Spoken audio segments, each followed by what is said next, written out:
What's up, everybody? Hope you're doing good. It's a beautiful day. It's always a pleasure to talk to you. It's always relieving, such a relief. Thank you very much for being part of this. If you're not part of the clan, I would suggest that you join us, do this. Be part of the crew. I'm sure with these exchanges, we're going to grow together. It's all about us growing together. So today we're going to talk about South Africa a little bit more. South Africa getting under pressure once more. Again, under pressure from the West, asking them to stop its neutral position in the war of Russia against Ukraine. So basically, the foreign minister of Germany went to South Africa in a discussion and she addressed this issue and saying very strongly she would like South Africa to stop being neutral. In other words, South Africa should support the West. Let's watch. Russia's war of aggression has not only brought terrible suffering over the people of Ukraine, it has also slashed a wound that reaches far beyond Europe, worsening a food and energy crisis in many parts of the world, in many parts of Africa. For this suffering to end, the war must end. For the war to end, Russia must stop the bombing and withdraw its soldiers. This war is, and we have discussed this already, is an attack on the UN Charter, on the very rules that bind and protect us all. Very interesting. Again, this lady's name is Annalena Barbaek. Very strong. She's done a few things before in the past. She went somewhere in Turkmenistan or some of those countries and did some things that people didn't like quite well in the name of feminism. She's a big supporter of feminism. Feminism is a good thing. The actual feminism, which is totally opposed to the modern feminism that opposes, in fact, men against women. Feminism, in its origin, was about leveling up women, giving them the power that they need to sort of live fairly in this society. The modern feminism, it's more about hate against men. Anyway, so Annalena Barbaek went to South Africa representing Germany.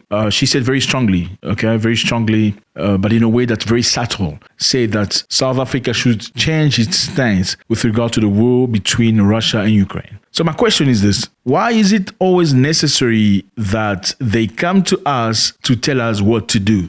I mean, peace be with the people in Ukraine. Peace be with the people that for no reason are suffering today, are going through very hard, difficult situation. Peace be with those people that are just innocent people that are actually just, in the middle of a situation they never planned. However, on the other hand, why are we the ones that always to be told by other people what to do? Don't we have our own brains, our own way of thinking? Don't we have our own decision to be made by us, for us? Why do we have to be told what to do? It's like, okay, you're going to do what I ask you to do. If you don't do it, then you get sanctioned. If you don't get sanctioned, then we're going to find ways to sort of block your things, slow you down, slow your economy. As a reminder, a few months back, South Africa sent some of its loads to Europe. South Africa produced a lot of agricultural stuff, fruit, citrus, oranges, apples, and many of those things go to Europe for sale. In fact, many apples sold throughout Africa come from South Africa. Yes, very big market. And one of South Africa's ships went to Denmark to offload the agricultural stuff. You know what's happened? They blocked it. They say it was contaminated by some virus or some nonsense like that. In fact, a few days after negotiation, they let it in. So you tell me something is contaminated by a virus, supposedly. Then 4 days after the virus has disappeared. Oh no, hold on a second. On Monday, there was a virus. And that was supposedly the reason why they could not let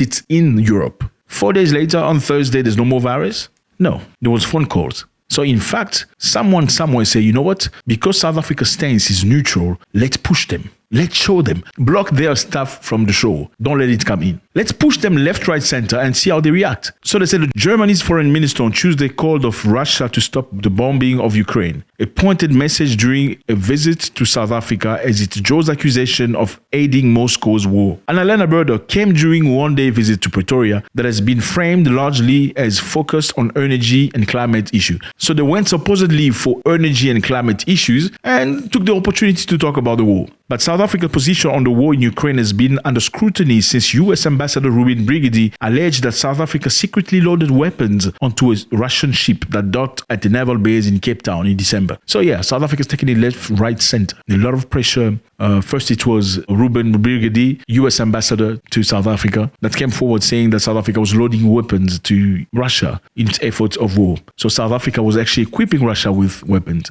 South Africa came forward and saying, no, we're not doing that. We don't have the means to equip Russia with weapons. We do not have the means. In fact, we have a team of people that are currently investigating these allegations. So take it easy. Again, it's the pressure. You need to think the way we think, or else you are on the side of the devil. It's the paternalistic mentality. We know better than you do.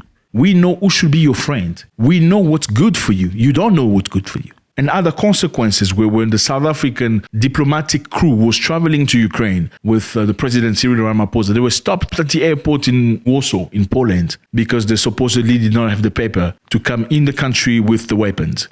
The security team of President Cyril Ramaphosa went ahead to Warsaw as they were planning to do a trip between Ukraine and Russia in the goals of bringing them together. They were stopped at Poland, stopped at Warsaw. They were controlled, they were checked. And for the very first time, like the chief security person said, he had never seen nowhere anybody with a diplomatic passport being body searched. These are all pressures that are being pushed on South Africa in order to make them change their minds. Now, what is your take on this? What kind of world are we living in? Are we still living under slavery without necessarily knowing it, or without necessarily calling it that way? Because it seems like whoever that tries to think for themselves is labeled something, either a dictatorship, either the devil, either something like that. In the case of Cuba, because they chose not to go capitalistic or embrace capitalistic mentality, they were sanctioned. Same for Venezuela. Same for North Korea for choosing to be North Koreans. Same for Libya for choosing not to use tax systems and capitalistic ways. And the bottom line was Libya was a great country, a beautiful place where people lived in peace. They were happy. They had access to service delivery because everything was so easy for them. They paid no tax. They acquired